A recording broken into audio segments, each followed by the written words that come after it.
Good morning. I've been thinking a lot lately about the passing of John Lewis because his beautiful, resonant voice that I love so much has been stilled. But the good thing is his message of peace and justice through nonviolent action can never be stilled. So John Lewis believed in heaven, and I think if there is a heaven, he is surely there right now. These three spirituals are for John.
Rest in peace, John Lewis.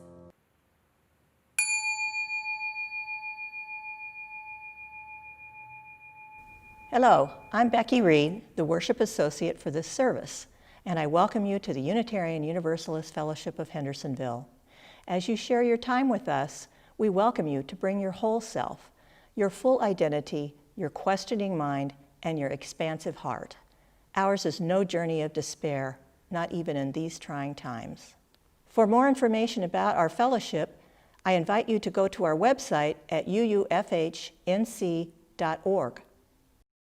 Today's words for lighting the chalice, symbol of our faith, were written by our interim minister, Don Rollins. We gather today children of those who championed religious freedom. Freedom is our inheritance. We gather today children of those who hungered for community. Community is our blessing. We gather today children of those who would not abide injustice. Justice is our calling. We light this chalice for all who've gone before. May our horizons be so broad, may our own legacies be so rich. Hi everybody, this is Don Rollins. I am the interim minister with the fellowship. So glad that you took some time to be with us today. I'm just back after several weeks off, so it's good to be back in the groove and to be able to share some stuff with you. This has obviously been a tough time, and it continues. And as we think about the sheltering at home so many of us are part of, it's a great time for reflection. And one of the things, it's a bit morbid maybe, but one of the things that's come my way has to do with death. And more than just death, but really has to do with legacy. Not just leaving, but what is it that we leave behind? What is of spiritual value, not just possessions, important as some of those might be.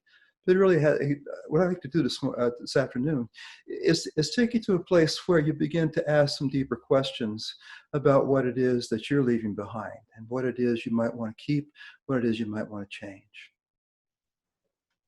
I was 6 when my grandma Forrest, my mother's mother, walked into an Easter morning lake. It seemed she'd had enough. Her husband was dead, her 2 girls were miles away, and just keeping body and soul together had become increasingly pointless. Hers was my first funeral. I sat in the straight back pew of my grandmother's clapboard Methodist church, fixed on the familiar stained glass windows, and missing the sturdy woman who used to sit by my side. She who made the world's best oatmeal. It was a skill that was honed over decades of stretching precious dollars and then ration coupons and occasionally food stamps. She of the cotton house dresses, she stout but white of body, reserved, kind, a friend to animals and a force to be reckoned with when crossed. Decades up the road, I can't think of her without smiling. Her life is over, but her legacy remains. You know, aware or unaware, directly or from a distance, everybody is working on a legacy. An honest to God, bottom line inventory of who we are, and more importantly, what we think really matters for the long run. In the series of memories and words and possessions, complete screw-ups and shining humanity, in all of these things, we are bequeathing, we are leaving behind. And this legacy is not an abstract exercise. Rather, it's the spiritually mature recognition that we really are passing through, that we really are just borrowing the world from our young, that as the less delicate G.K. Chesterton put it, when measured against the grand march of Homo sapiens over the ages, we really are but the arrogant oligarchy who merely happen to be walking around. What a dose of humility. So legacy work is spiritual work because it demands our humility in the face of certain death. And it reminds us the choices we make, what we do and leave undone, impact others. I want to take a few minutes to talk to you and reflect on what it means to leave something behind that endures. So let me pose a question I'd like you to keep in mind as I speak. Straight up, how do you want to be remembered? Let me talk to you first about words. I have a passion for folks in recovery from chemical dependency. They remind me that all our fancy philosophy and theology and mission statements and yes, 7 principles are only worth whatever sustenance they bring to the one for whom hell is one drink, one pill, one needle, one score away. While serving a small church on the windswept prairies of southern Minnesota, I get hired by a nearby hospital to present a monthly 1-hour spirituality session at the rehab unit. It's the program's custom to celebrate those who make it from rehab to a halfway house, from a halfway house back into the world. A 20-something client who'd racked up 5 chemical charges, 1 mangled family, and relapsed too many times to count, is on his last day at the halfway house. So he's come back to the unit. He's about to graduate. But he's also about to face life without his drugs of choice. And he doesn't know whether to laugh or cry about that. So he does both. And then so do the rest of us. When leading those recovery groups, I often ask each person to list the reasons they want to get and stay clean. I ask them who's out there right now, going through their normal day, but praying under their breath that you get it right this time. That this is the time you climb out of hell's pit and rejoin the land of the living. Come his turn, the soon-to-be discharged young man looks up and he tells us, Allison, my daughter, it's about Allison. She needs a sober daddy. He says it was Allison that helped him get sober and Allison who would keep him that way. Says that all he wants to do is to be able to talk with this little girl, just get to know her without that familiar wall of haze between them.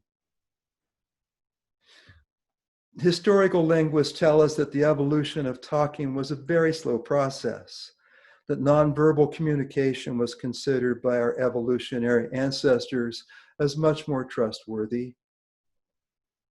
They knew that words can be dangerous. They knew that words can be weapons. They can be uttered to deceive or injure. They knew words are powerful and should be treated with caution. And folks, you and I are leaving a legacy of words, like it or not. Stupid words, wise words, angry words, kind words, false words, honest words, hurtful words, healing words. We say some things too often and some things too seldom. As my colleague Rob Eller Isaacs oft reminds us, we are promise makers, we are promise breakers, we are promise renewers, and promise keepers. The point is, it's all on us. Either way, the words we choose will be a part of our legacies.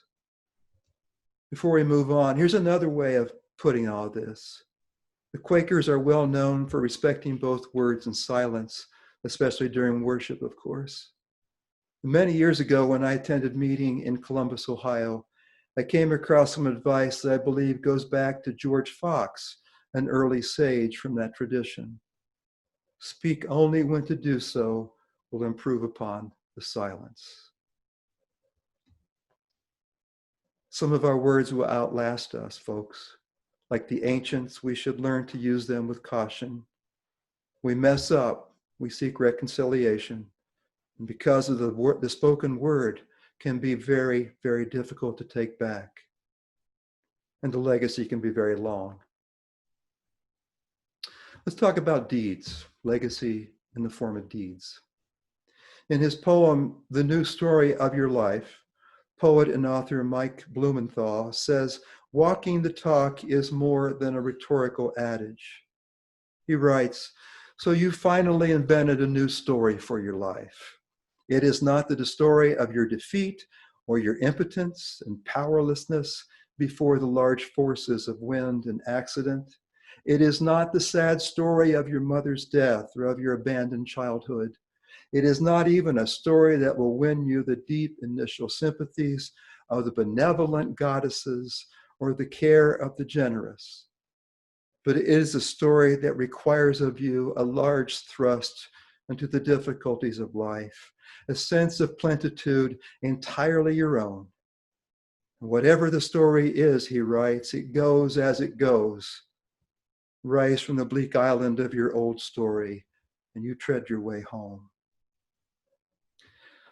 Blumenthal's poem has the ring of truth because while it honors the universal experience of human suffering and scarring, it ends with the possibility of suffering redeemed.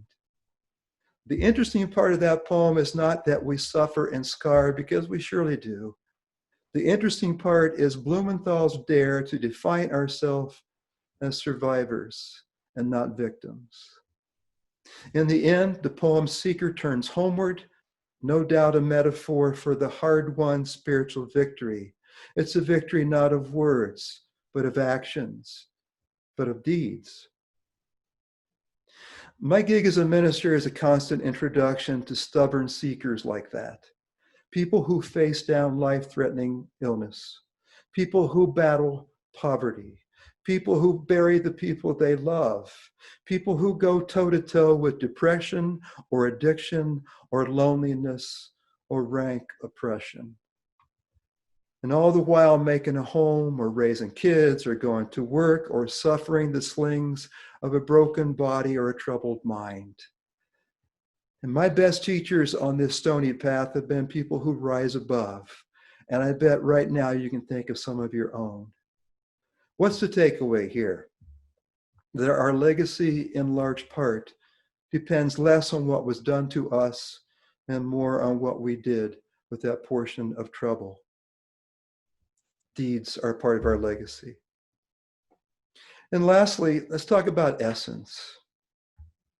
There is a measurable, perhaps even mystical aspect to legacy, something to do with what I can only call essence. And essence is a certain way of smiling. Essence is a funny hitch in the step, stubborn blind spots.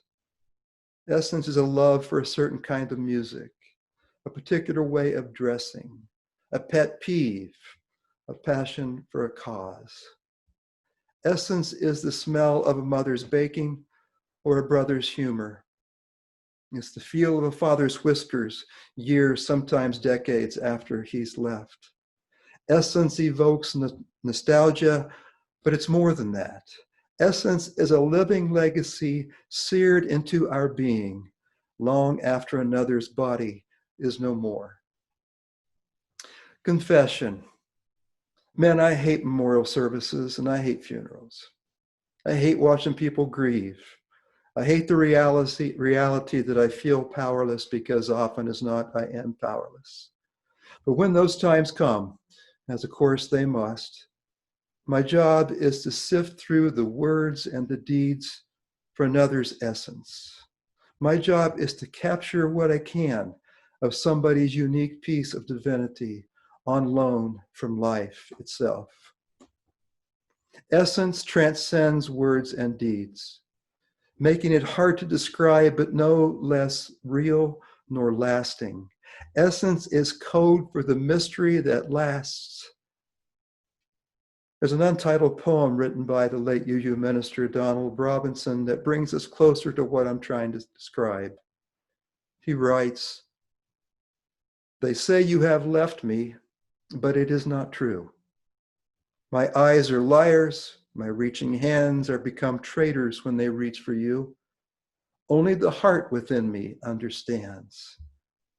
It's true the body you built so long ago, the house that you lived in, houses you no more. Your voice is still, your steps no longer go about their business quiet across our floor. But you and I have lived so long together that we have no further need of sound and sight and outward touch to recognize each other. You have lived so long within me, like a light. And still, like a light, you're there to lead me on when those who do not understand try to tell me you're gone. When those who do not understand try to tell me you're gone."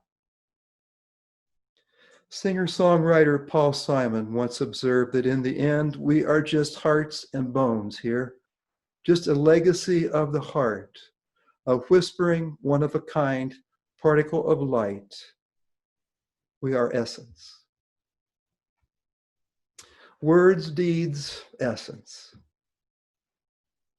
It's an illusion to believe that a human life, even at its most solitary, will touch none other. We are, as the theologians call it, part of a web of inescapable mutuality. My young recovering addict longs for the right words to be reconciled with the child he barely knows.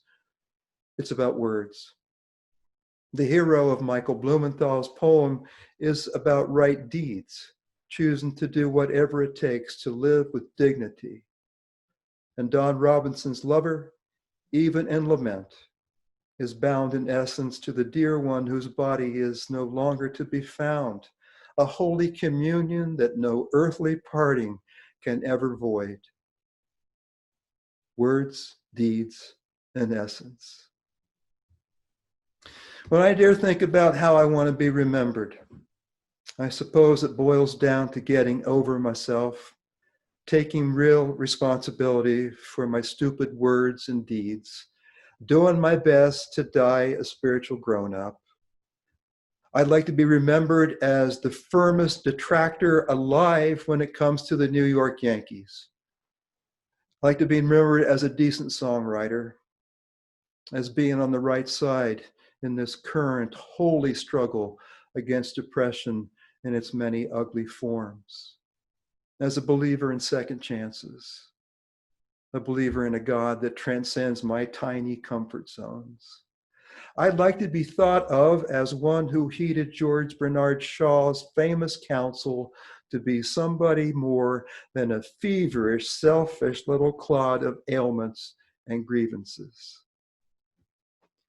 And friends, if I never make it that far, and that's a reasonable question, I'll settle for being remembered through the eyes of Rusty, the long-departed golden retriever who, until his demise, thought I could do nothing wrong and was always glad to see me, no matter what.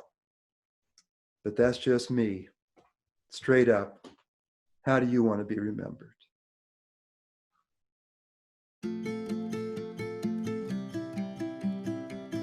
We close this time together with this blessing of our elders.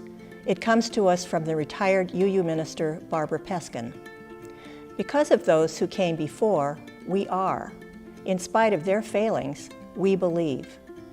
Because in spite of the horizons of their visions, we too dream. Let us remember to praise, to live in the moment, to love mightily, to bow to the mystery. Thank you for spending your time with us. We hope you'll join us for the August 16th service. Until then, be safe and be well.